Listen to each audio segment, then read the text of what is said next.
قل اعوذ برب الناس، کہو کہ میں انسانوں کے پروردگار کی پناہ مانگتا ہوں، ملک الناس، یعنی لوگوں کے بادشاہ کی، الہ الناس، لوگوں کے معبود کی، من شر الوسواس الخناس، اس بڑے وسوسہ ڈالنے والے کی برائی سے جو اللہ کا نام سن کر پیچھے ہٹ جاتا ہے، الذي يوسوس في صدور الناس،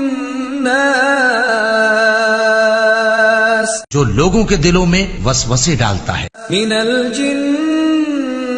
والناس،